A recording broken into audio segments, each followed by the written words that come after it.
வணக்கம். இன்றைக்கி பார்த்தீங்கன்னா ஒரு அருமையான சிவன் கோயிலுக்கு நான் போயிருந்தேன். கடலூர் மாவட்டம் நல்லாத்தூரில் இருக்கக்கூடிய ஒரு சிறப்புமிக்க ஒரு சிவன் கோயில். ஹலோ கைஸ், வணக்கம். இன்றைக்கி பார்த்தீங்கன்னா எதிர்பார்க்கவே இல்லை, ஒரு மிகப்பெரிய அருமையான ஒரு கோயிலுக்கு வர வேண்டிய வாய்ப்பு கிடச்சிது எனக்கு. ஒரு சிவன் கோயில். இந்த சிவன் கோயிலுக்கு பார்த்தீங்கன்னா நான் அம்மாவை பார்க்க தான் வந்தேன். அம்மா என்ன சொன்னாங்கன்னா, கோயிலுக்கு போயிடலாம் அப்படின்னு சொன்னாங்க. அவங்க வீட்டுக்கு அழைச்சிட்டு போகிறதா இருந்தால் அவங்க ஒரு கோயிலுக்கு ஏதாவது ஒரு கோயிலுக்கு போயிட்டு போகலான்னு சொல்லும்பொழுது என்ன பண்ணாங்க, என்னை நல்லாத்தூரில் இருக்கிற சிவன் கோயிலுக்கு நீ போயிருக்கியான்னு கேட்டாங்க. இல்லை, நான் இது வரைக்கும் போனதில்லைன்னு சொல்லும்போது அவங்கள அழைச்சிட்டு வந்தேன். பார்க்கும்போது தான் தெரியுது, இப்படி ஒரு சிறப்பான கோயில் நம்ம பகுதிக்கு பக்கத்தில் இருக்குதான்னு சொல்லி அவ்வளோ ஆச்சரியப்பட்டேன். காரணம், இதோடைய கட்டுமானம் பார்த்திங்கன்னா அவ்வளோ ப்ரில்லியண்ட்டாக, அவ்வளோ சூப்பராக நேர்த்தியாக கட்டியிருக்காங்க. எனக்கு பார்க்க ரொம்பவே ஆச்சரியமாக இருந்தது. ஆனால் இந்த கோயில் பார்த்திங்கன்னா திருப்பணிக்காக இப்போது அதாவது கும்பாபிஷேகம் நடத்த வேண்டிய ஒரு கண்டிஷனில் இருக்குது. 2007 நடந்ததாக சொல்கிறாங்க. இப்போ பார்த்திங்கன்னா அந்த கோபுரங்கள்லாம் செடி வளர்ந்துருக்குது. ஆனால் இதோடைய அந்த தளம் வரைக்கும் பார்த்திங்கன்னா முழுக்க கருங்கல் கட்டுமானம். அதுக்கு மேலே கோபுரங்கள் சொத வேலை செஞ்சுருக்காங்க. அந்த சொத வேலையில் இருக்கிற சிற்பங்கள் கூட சரி, இன்றைக்கும் அவ்வளோ சூப்பராக இருக்குது, அவ்வளோ உயிரோட்டத்தோடு இருக்குது. பட் என்னென்னா, ஒரு முறையான பராமரிப்பு இல்லாதனால இது கொஞ்சம் அங்கங்கே செடி வளர்ந்துருக்குது. என்னை அதோடைய ஆர்கிடெக்சர் பார்த்திங்கன்னா, நான் நிறைய கோயிலுக்கு போயிருக்கேன். தென்காசி விஸ்வநாதர் கோயிலை சுற்றியிருக்கேன், மதுரை மீனாட்சி அம்மன், தஞ்சை பெரிய கோயில், இப்படி பல கோயிலுக்கு நம்ம போயிருக்கோம். அதாவது அதோடைய கட்டுமானத்துக்கு கொஞ்சம் கூட சளைக்காத அளவுக்கு இந்த கோயில் பார்த்திங்கன்னா அவ்வளோ சூப்பராக, அவ்வளோ நேர்த்தியாக அந்த கருங்கல் வேலைகள் செஞ்சுருக்காங்க. ஒவ்வொரு சிற்பமும் பார்த்திங்கன்னா அவ்வளோ உயிரோட்டமாக இருக்குது. நான் உங்களுக்கு காட்டுறேன் பாருங்கள். நான் அப்படியே கொஞ்சம் கொஞ்சமாக காட்டுறேன். ஏன்னா கேமரா நம்ம வேகமாக மூவ் பண்ணோம்னா இதோட ஆர்கிடெக்சரில் இருக்கிற நுணுக்கங்கள் உங்களுக்கு தெரியாமலே போயிடும். இந்த எட்ஜெலாம் பாருங்கள் எவ்வளோ பர்ஃபெக்ஷனாக இருக்குதுன்னு. அதோடு பார்த்திங்கன்னா இந்த கல்லுடைய ஜாயிண்ட்டை பாருங்களேன். இந்த ஜாயிண்ட்டில் பார்த்திங்கன்னா இதோட எட்ஜி லேசாக ஒரு பெண்டு இருக்குது. அந்த பெண்டுக்கு தகுந்த மாதிரியே அதோட கனெக்டிவிட்டி பாருங்க. இந்த கல்லுலேயும் அந்த பெண்டுக்கு தகுந்த மாதிரியே ஜாயிண்ட் எப்படி போட்டிருக்காங்க பாருங்களேன். இதை பாருங்களேன், அவ்வளோ பர்ஃபெக்டாக இருக்குது. பார்க்க அவ்வளோ உயிரோட்டமாக இருக்குது. எனக்கு ரொம்ப உண்மையிலே ஆச்சரியமாக இருக்குது. ஏன்னா இப்படி ஒரு கோயில் நம்ம பகுதியில் இருக்குதா அப்படின்னு சொல்லிட்டு இவ்வளோ நாள் எனக்கு தெரியாமல் இதை நான் மிஸ் பண்ணிட்டேன். இப்போ பார்க்குறது பார்த்திங்கன்னா இந்த கோயிலுடைய நான் ஒரு பக்கத்தை காமிச்சிட்ருக்கேன். இங்கே பாருங்கள், இது லிங்கோத்பவர். பார்த்திங்கன்னா இது லிங்கோத்பவர். இங்கே பாருங்கள், இந்த கல்லோட ஜாயிண்ட்டை பாருங்கள், எவ்வளோ பர்ஃபெக்டாக பாண்டிங் பேஸ்ட்டே இல்லாமல் இந்த கீழே இருக்கிற கல்லுக்கும் மேலே இருக்கிற கல்லுக்கும் அந்த வளைவுக்கு தகுந்த மாதிரியே ஒரு கனெக்டிங் இருக்குது பாருங்கள். இங்கே பாருங்கள், இங்கே ஒரு ஸ்கொயர் பேட்ச் ஒன்று போட்டிருக்காங்க பாருங்கள். இதெல்லாம் அந்த காலத்தில் போட்டது. இவ்வளோ பர்ஃபெக்டாக இருக்குதுங்க. இதோடைய ஒர்க்கெல்லாம் பார்த்திங்கன்னா அவ்வளோ நேர்த்தியாக மேலே வரைக்கும் காமிக்கிறேன் உங்களுக்கு. இதோடைய கட்டுமானங்கள் தாங்க என்னை மிரள வைக்கிது. இங்கே பாருங்களேன், சான்ஸே இல்லைங்க. இங்கே பாருங்கள், இது எப்படி தான் இது பாண்டிங் பேஸ்ட்டே இல்லைங்க. இங்கே பார்த்தீங்கன்னா ஒரு 1 mm கேப்பு கூட இல்லைங்க. இதெல்லாம் பார்த்திங்கன்னா அவ்வளோ பர்ஃபெக்டாக இருக்குது. இந்த மாதிரி தமிழ்நாட்டில் நம்ம நிறைய கோயிலை பார்க்க முடியும். அதோட வரிசையில் எந்த வகையிலையும் சலிக்காத ஒரு அருமையான கோயில்.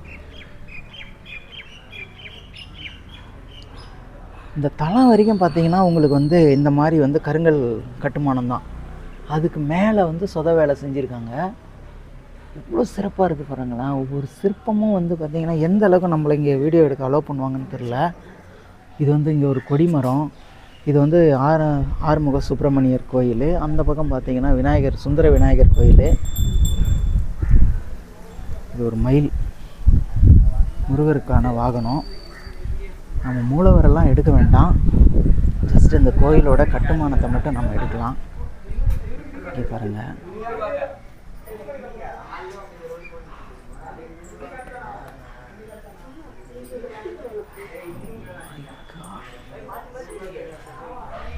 இந்த இடத்த பாருங்கள், இந்த ஜாயிண்டெல்லாம். ஏன்னா ஸ்டோனில் இந்த அளவுக்கு பர்ஃபெக்டாக வேலை செஞ்சுருக்காங்க பாருங்கள். இங்கே பாருங்கள், இது பாருங்கள், ஒரு ஹோல் மாதிரி போட்டிருக்காங்க.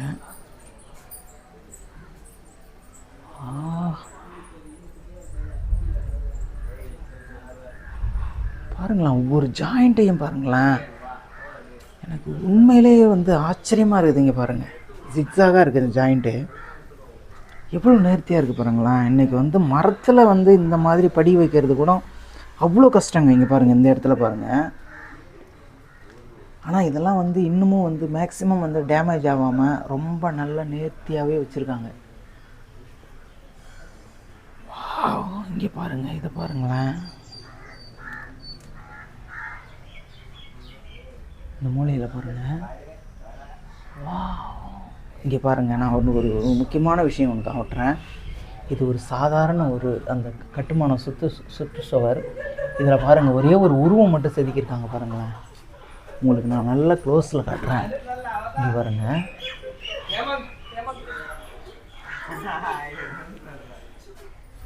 அது எதுக்காகன்னே தெரில, அந்த இடத்துல மட்டும் சம்மந்தமே இல்லாமல் ஒரே ஒரு உருவம் மட்டும், தலை மட்டும்.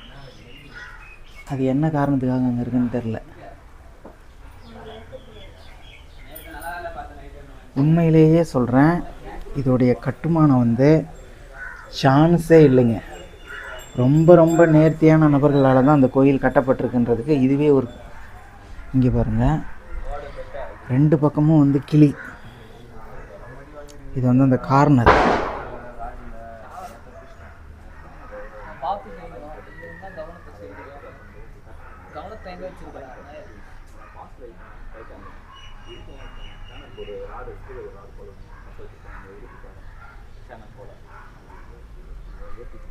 எவ்வளோ சூப்பராக இருக்குதுங்க ஒவ்வொரு வேலையும். இங்கே பாருங்கள், அதில் ஒரு உருவம் இருக்குது பாருங்கள், தெரியுதுங்களா? இது வந்து மகாலட்சுமி சிலை. இந்த கார்னர் பாருங்கள். இங்கே பாருங்கள்,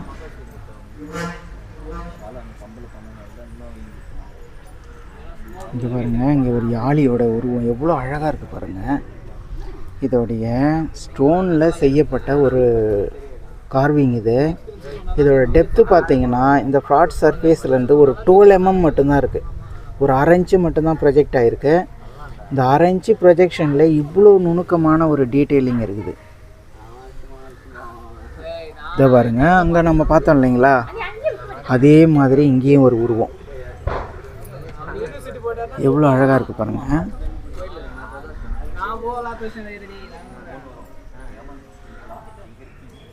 இது வந்து கோயிலுடைய வடக்கு பக்கம். இங்கே பாருங்கள், இங்கே பாருங்கள். இது காமாட்சி அம்மன் சிலை.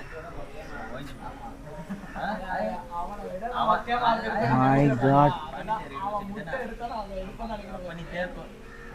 வீடியினையே இல்லாத ஒரு ஃப்ரெஷ்னஸ். இதோடைய செவுர் பார்த்தீங்கன்னா அந்த அந்த ஃப்ளாட்டாக கட்டுவாங்க இல்லைங்களா, அதில் எந்த வகையிலையும் ஒரு சின்ன குறை கூட இல்லாத அளவுக்கு அவ்வளோ அக்யூரேட்டாக இருக்குது. இந்த இடத்த பாருங்கள், இதை பாருங்கள்.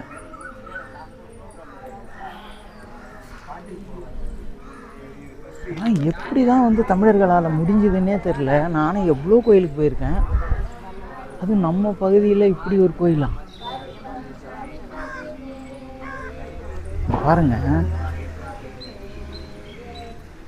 அந்த வளைவுக்கு தகுந்த மாதிரி அந்த ஜாயிண்ட்டு.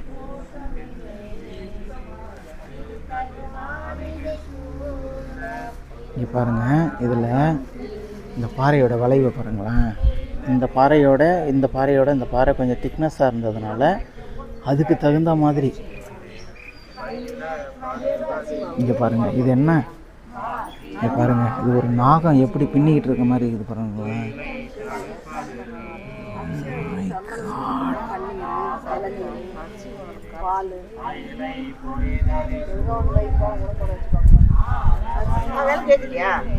பாருங்க, ஒரு சின்ன பீஸ்.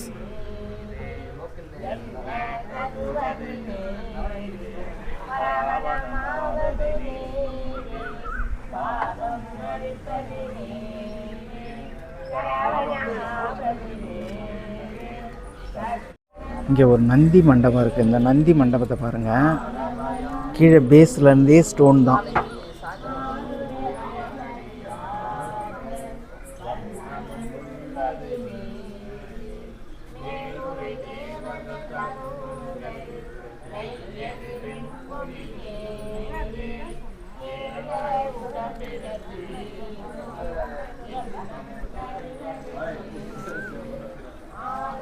இது பாருங்கள், இந்த நந்தி மண்டபத்தில் 4 தூணில் ஒரு தூணில் இந்த மாதிரி ஒரு சிற்பம் இருக்குது.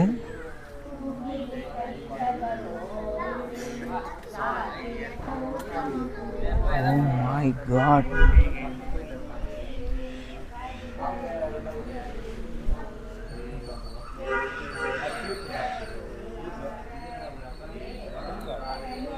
சுற்றி இருக்கிற சன்னதிகளையும் அப்படியே காமிக்கிறேன். இங்கே ஒரு கிணறு இருக்குது.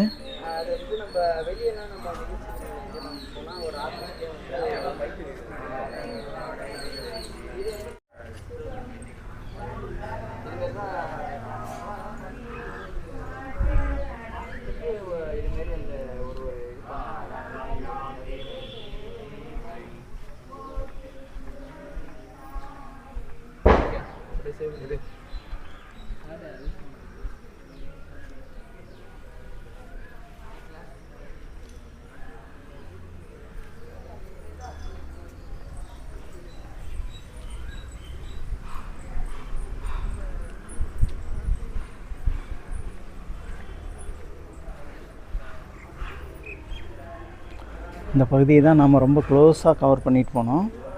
இதில் வந்து பார்த்திங்கன்னா அந்த மெயின் கோபுரம், இது வந்து அந்த மெயின் கோபுரம். அப்படியே இது மூலவருடைய கோபுரம். இதில் இன்னொரு ஆச்சரியமான விஷயம் உங்களுக்கு காட்டுறேன் பாருங்கள்.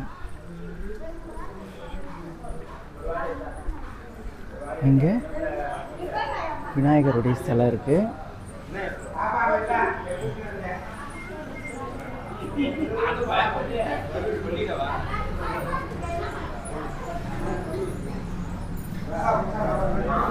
இங்கே ஒரு சிலை, தனியாக ஒரு சிலை இருக்குங்களா.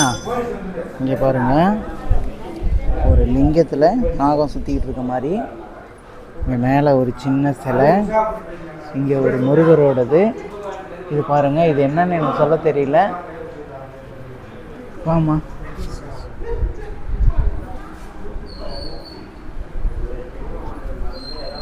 முடிச்சிட்டிங்களா? சரி சரி.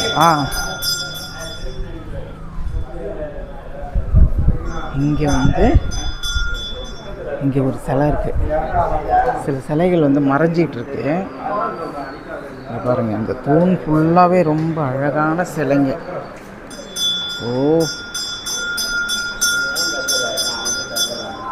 நிறைய அந்த பக்கமும் இருக்குது. நம்ம ஒரு அளவுக்கு தான் இதை எடுக்க முடியும். தூணை சுற்றியும்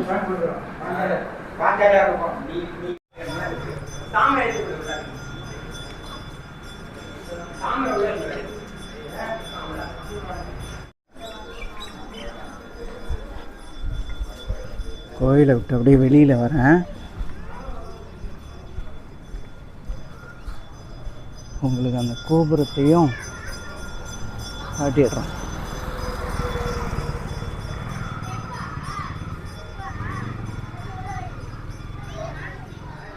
இதுதான் நல்லாத்தூர் சிவன் கோயில். ரொம்ப ரொம்ப ரொம்ப ஒரு சூப்பரான கோயில். இதோடைய இதில் பார்த்தீங்கன்னா அந்த கோபுரத்தில் நடராஜர் சிற்பம் இருக்குது, சிவன் பார்வதி இருக்குது, விநாயகர் இருக்காங்க, முருகர் வள்ளி தெய்வானியோடு இருக்கார். அப்படியே மேலே பார்த்தீங்கன்னா மேலே வந்து நம்ம வேறு சில சிற்பங்களும் இருக்குது.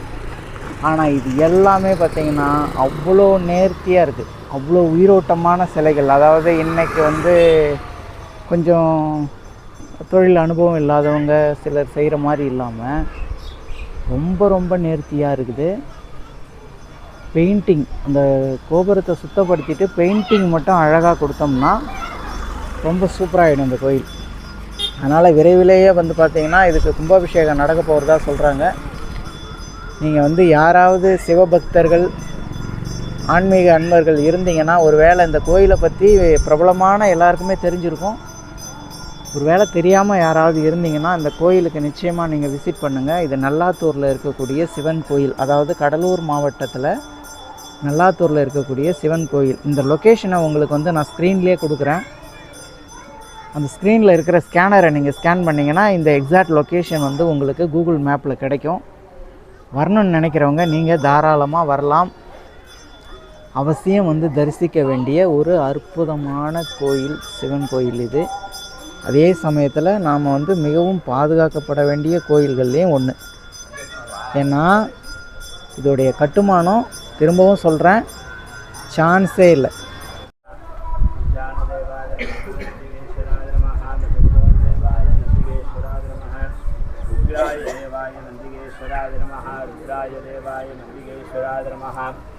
भीमाय देवाय नंदिकेश्वराय नमः। महदो देवाय नंदिकेश्वराय नमः। महादेवाय नंदिकेश्वर स्वामिने नमो नमः। नानाविधपरिमल मंत्रपुष्पांजलि समर्पयामि। ओम शिवः देवस्यत्वा सुविदप्रजवे अश्विनो भागभ्यां भूष्व अर्धाभ्यां नमः।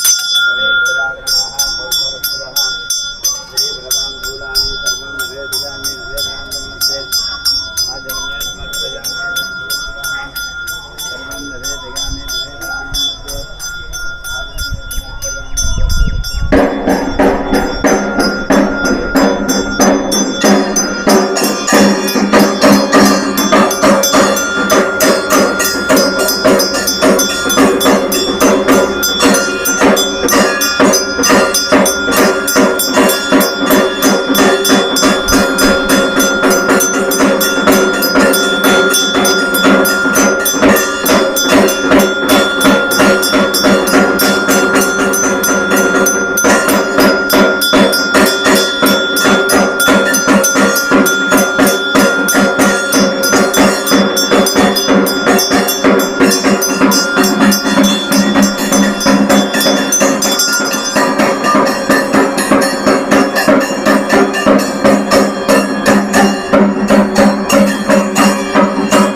கரக்கூரிலே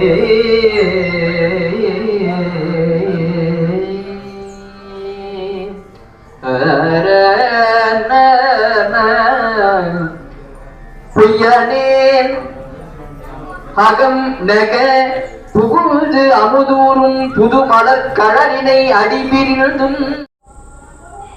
ஹர ஹர நம பார்வதி பதகே ஹர ஹர மகாதேவா. இந்த பிரபஞ்சத்தில் சிவாலயம், அது பாரத தேசத்தில் பிரபஞ்சம் முழுவதும் சிவாலயம். அதுவும் இந்த பாரத தேசத்தில் 12 ஜோதிர்லிங்கம், 274 சிவஸ்தலங்கள், அதே போல் பஞ்சபூதஸ்தலம், சப்த விடங்கஸ்தலம், 8 விரட்டானேஸ்வர ஸ்தலம், வைப்பு ஸ்தலங்கள் பல அப்படின்னு சுவாமியோட கோவில் எல்லை கடந்தது. அதில் குடவர கோவில், மாடக்கோவில், ஷாலர கோவில்ன்ற மாதிரி இந்த கோவில் வந்து கல் ஜன்னல், அதாவது ஷாலரம் என்று சொல்லக்கூடிய பண்டைய காலத்து பெயர் ஷாலரம்னா ஜன்னல், கல் ஜன்னல் இங்கே வச்சுருப்பான். நந்தியம்பெருமானே அதன் வாயிலாக தான் தரிசனம் பண்ணுறார். ஆகையினால் இங்குள்ள எம்பெருமான் வந்து சொர்ணபுரீஸ்வரர். இந்த க்ஷேத்திரத்தோட பெயர் சொர்ணபுரி க்ஷேத்திரம். இந்த அம்பிகை பெயர் திரிபுர சுந்தரி, தமிழ் பெயர் பொன்னம்பலநாதர். அப்பேற்பட்ட திவ்ய ஸ்தலத்திலிருந்து அடியேன் கணபதி குருக்கள். இதில் இந்த ஸ்தலத்தை பற்றி சொல்லப்போனால் நிறைய இருக்குது. அடியேனால் ஒரு தொட்டு காட்ட தான் முடியும். அந்தளவுக்கு முப்புறங்களும் எரிக்கிறதுக்காக சிவபெருமான் போர்க்கோலம் கொண்டு இங்கேருந்து புறப்பட்ட ஸ்தலம். அது திருவதிகையில் அதாவது திருவதிகையில் வீரட்டானேஸ்வரம் ஒன்று, அங்கே தான் சம்ஹார நிகழ்வு நடந்தது. அந்த ரதம் நின்று போய் அச்சிரப்பாக்கம் விநாயகப் பெருமானால் அச்சு முறிந்த இடம். இந்த 3 கோயிலும் தொடர்பு உண்டு.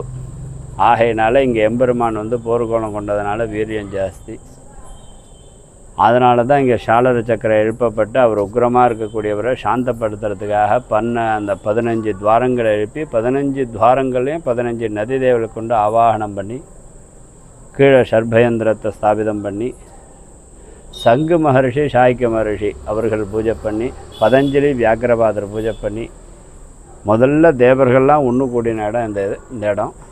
அதன் பிறகு போருக்கு புறப்பட்டோன்னு சுவாமியோடு அது எல்லா தேவதையும் போயிடுறான். அதன் பிறகு சுவாமியை குளிர வைக்கிறதுக்காக ரிஷிகள் சித்த புருஷர்கள்லாம் ஒன்று கூடுறா.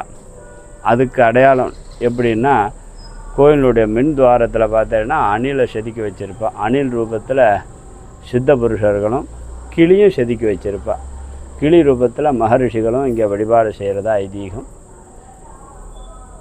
அது மட்டும் இல்லாமல் சாளரத்தில் பார்த்தீங்கன்னா 15 துவாரங்களே 15 நதி தேவலை கொண்டு ஆபானம் பண்ணியிருக்கா. அதன் பாயிலாக பார்த்தீங்கன்னா 15 நதி தேவலை இங்கே என்னென்ன நதி தேவதைகள் இருக்கா அப்படிங்கிறத குறிப்பிட்டிருப்பா.